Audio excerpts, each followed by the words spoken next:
Pada zaman dahulu kala, hiduplah seorang ibu dengan seorang anak perempuannya bernama Darmi. Ayah Darmi sudah meninggal saat Darmi masih kecil. Dahulu, mereka hidup berkecukupan. Namun setelah ayahnya meninggal, ibunya harus bekerja keras di ladang demi hidup mereka.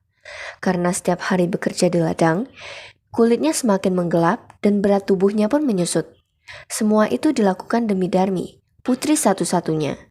Namun, Darmi tidak mau membantu ibunya. Kerjanya setiap hari hanya berdandan dan enggan keluar rumah karena takut kulitnya akan menggelap seperti ibunya. Suatu hari, Ibu Darmi akan bekerja di ladang.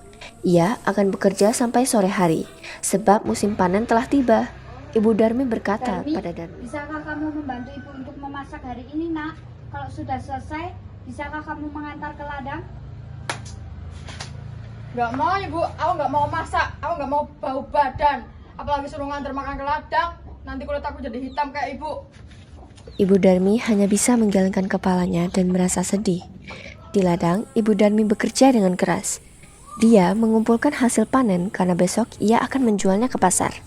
Ia tidak menghiraukan perutnya yang lapar.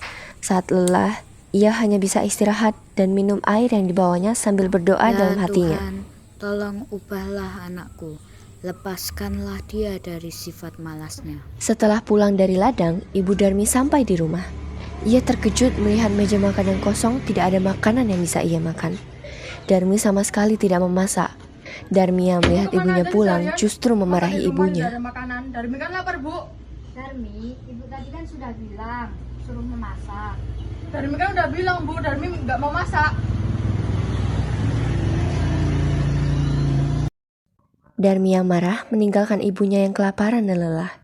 Keesokan harinya, Ibu Darmi sudah siap dengan hasil panennya. Ia akan pergi ke pasar. Darmi, bisakah kamu ikut ibu ke pasar, nak? Ibu perlu bantuanmu untuk membawa hasil panen ke pasar. Nggak mau bu, nanti kalau Darmi ke pasar, kulit Darmi jadi kotor, apalagi kan pasar becek.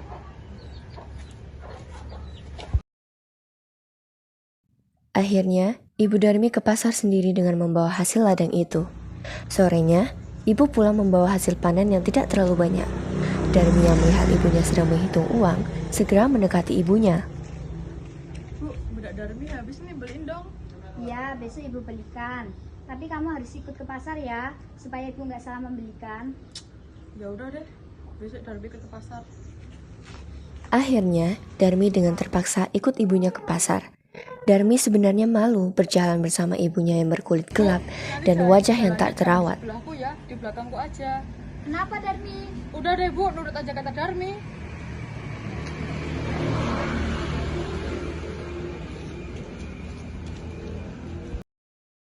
Tiba-tiba, di tengah perjalanan, ada seorang teman Darmi yang berpapasan dan bertanya, Kamu mau kemana? Oh, aku mau ke pasar. Oh, itu siapamu? Ibumu ya? Dia bukan ibu aku. Dia pembantu aku. Mana mungkin dia ibu aku? Amit-amit deh. Oh, pembantu. Ya udah ya, aku duluan.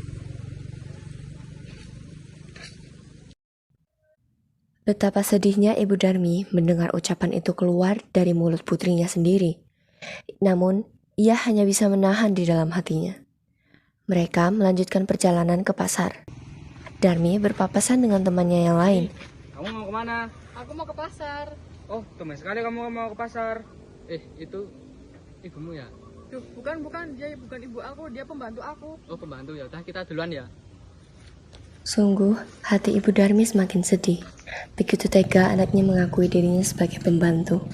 Namun, ia berusaha menahannya dengan sekuat tenaga. Sampailah Darmi dan ibunya di pasar. Sampailah ibu dan Darmi ke tempat penjual kosmetik. Kualitasnya bagus dan mahal. Darmi, jangan beli terlalu mahal, nak. Uang ibu tidak cukup. Duh, udah deh bu, sana pergi yang jauh. Nona, jangan begitu dengan ibu Nona. Ini bukan ibu aku, ini pembantu aku. Oh, pembantunya. Udah deh bu, beli satu. Berapa bu? 15.000 aja. Ini ya bu. Makasih bu. Datang lagi ya, Nona.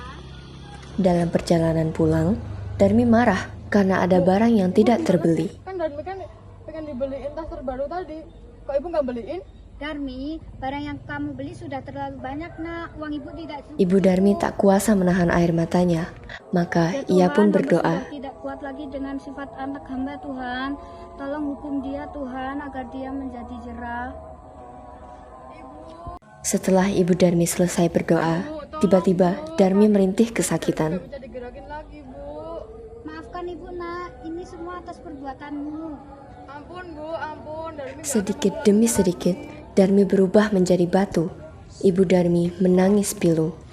Darmi menangis sambil merintih kesakitan, meminta ampun kepada ibunya. Sayang, semua tidak bisa kembali. Darmi tetap menjadi batu. Dia harus menanggung hukuman karena telah durhaka kepada ibunya yang sudah melahirkan, merawat, dan menjaganya hingga dewasa.